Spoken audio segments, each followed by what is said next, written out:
সবাইকে নমস্কার।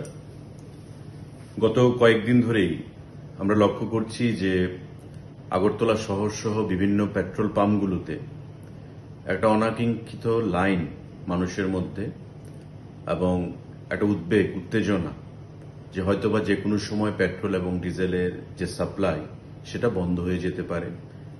তার কারণ হচ্ছে সারা রাজ্যে যে বন্যা পরিস্থিতি সেটাকে সামনে রেখে আমি রাজ্যের জনগণকে আশ্বস্ত করতে চাইছি যে আমাদের পেট্রোল এবং ডিজেলের যথেষ্ট পরিমাণে মজুদ রয়েছে এবং অযথা এই পেট্রোল পাম্পগুলোর মধ্যে ভিড় তৈরি না করে আপনারা আস্থা রাখুন, বিশ্বাস রাখুন। বারবার আমরা বলেছি, মাননীয় মুখ্যমন্ত্রীও যোগাযোগ রেখে চলেছেন, ইন্ডিয়ান অয়েলের কর্তৃপক্ষের সঙ্গে আমরা যোগাযোগ রেখে চলেছি। এখন পর্যন্ত রাজ্যে এমন কোনো পরিবেশ তৈরি হয়নি যে পেট্রোল এবং ডিজেলের সেখানে সংকট দেখা দেবে।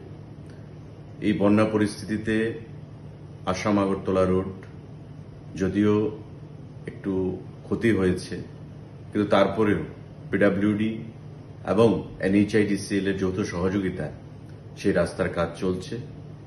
কিন্তু তারপরেও সমস্ত কিছুর ঊর্ধ্বে উঠে আমাদের এখন পর্যন্ত প্রায় 9 দিনের স্টক পেট্রোল এবং ডিজেলের রাজ্যের মধ্যে অবস্থান করছে।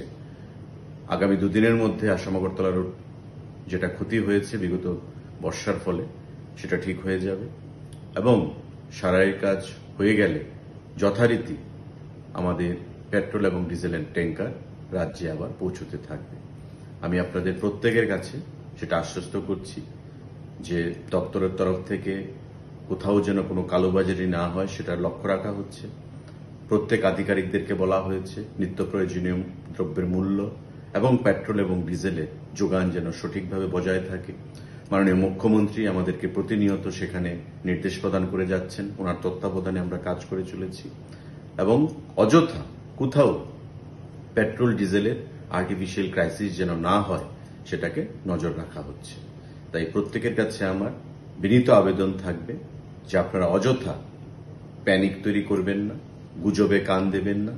পেট্রোল এবং ডিজেলের যথেষ্ট মজুদ রয়েছে এবং আমরা বদ্ধপরিকর যাতে সেই সাপ্লাইকে আগামী দিনে সামনের দিকে আমরা সুন্দরভাবে এগিয়ে নিয়ে যেতে পারি।